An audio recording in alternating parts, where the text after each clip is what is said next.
मुझे बताओ एक बारी, मैं जानना चाहता हूं क्या रिस्पॉन्स है आपके कल के रिजल्ट को लेके। I got 88%, my parents are happy और नॉट हैप्पी। मैं मिस कर गया, इसका 57% आया। देखो ये मैटर नहीं करता आपके 90, 95, 100 आए कितने आए, डज नॉट मैटर। मैटर ये करता है कि आपको कितने की उम्मीद थी। अगर आपको 50 की उम्मीद है और आपके 60 आए हैं तो आप अच्छा कराया आपने, क्योंकि आपकी मेहनत 50 के अकॉर्डिंग हुई होगी ना। लेकिन और ऐसा है कि आपको उम्मीद थी 60 की लेकिन आपके 50 आए तो शायद आपको दुख हो सकता है ना। तो ऐसे सोचना, जितनी मेहनत करी आपने उतना रिजल्ट आया कि उससे बेहतर आया, ये आपकी हैप्पीनेस का लॉजिक होना चाहिए। ये नहीं कि यार उसके 70 आए मेरे तो 50 ही आए, उसने 70 से ज्यादा मेहनत करी होगी, 70 लाख मेहनत करी होगी तो उसके 70 आ गए, आपने कम मेहनत करी होगी तो आपके कम आए हैं। ये कंपैरिजन अगर दूसरे से करोगे ना तो हमेशा दुख होगा। अपने आप देखो ना यार, अपनी संतुष्टि देखो क्या था आपका, तो उसके अकॉर्डिंग बताओ मुझे फटाफट से। मेरे हिसाब से हमेशा आपको अपना देखना चाहिए क्या हिसाब है भाई। एक बार रिजल्ट देखते हैं।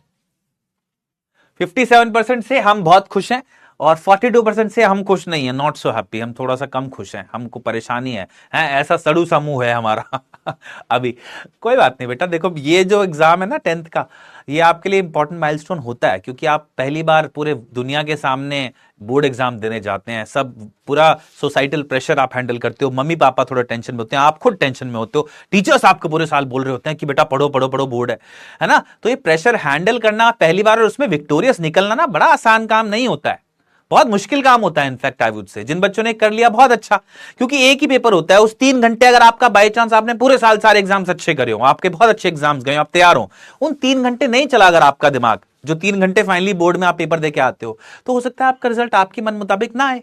पर कोई परेशानी वाली बात नहीं है ये, अगर नहीं आया तो ये एक ऐसा एक रिजल्ट है जो कि आपके कहीं काम नहीं आएगा आउट से।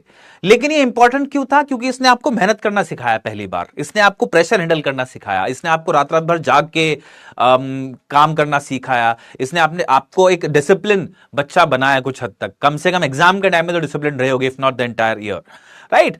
तो इसकी ये परेशानी वाली कोई बात नहीं है यार। निराश होना सबसे बड़ी प्रॉब्लम होती है, निराश नहीं होना है, निराश बिल्कुल ना होइए, आगे बढ़िए बस। आप जितने भी एग्जाम्स आगे आएंगे उनमें अच्छा करना है सोचना। अगर इसमें 1% भी कम आया, आपकी मर्जी थी 70 की, आए हैं 69, तो कोई बात नहीं, वो 1% अगला जो एग्जाम है ना उसमें अचीव करना है, ये सोच के चलो।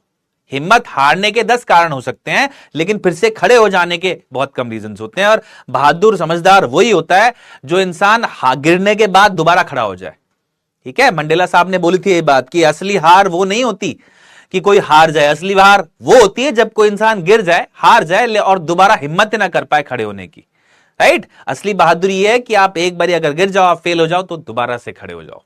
फाइन, तो परेशान नहीं होना है यार, कोई रिजल्ट मैटर नहीं करता है। आप कल तक का जो दिन था उसको कल तक छोड़ दो, आगे बढ़ो उसके। अच्छा आया तो भी, बुरा आया तो भी, आपको आगे तो बढ़ना ही है। बिलीव मी, आप दोनों बच्चे, वो जिनका बहुत अच्छा रिजल्ट आया वो भी, और जिनका अच्छा नहीं आया वो दोनों एक ही स्टेज पे खड़े हो, एक ही जगह खड़े हो इस वक्त। दोनों को आगे बढ़ना पड़ेगा। इस रिजल्ट से कुछ नहीं होने वाला है। इस रिजल्ट से ऐसा नहीं है कि आप लोगों को कोई जॉब मिल जाएगी बहुत बड़ी, नहीं, आगे मेहनत करनी पड़ेगी आपको। इसलिए ये सिर्फ आगे के कॉन्फिडेंस के लिए है। इसलिए it is no harm, pay no attention to it, Navya Agrawal says, and yeah I resonate with her. मैं बिल्कुल अग्री करता हूं, इन टोटो बिल्कुल अग्री करता हूं मैं उनसे। तो it is no harm, pay no attention to it. चचा खुसरो वाला मंत्र अपने जीवन में उतार लो इस वक्त, कम से कम तब, अगर आप खुश नहीं है तो। ठीक है, this batch to copy checking, कोई बोल रहा है रीचेकिंग डालना है, तो रीचेकिंग का प्रोसीजर बहुत मुश्किल नहीं होता है। आप सीबीएसई की वेबसाइट पे जाएगा, वहां पर आपको पूरा प्रोसीजर पता चल जाएगा। वैसे रीचेकिंग से बहुत ज्यादा फर्क पड़ता नहीं है दोस्त।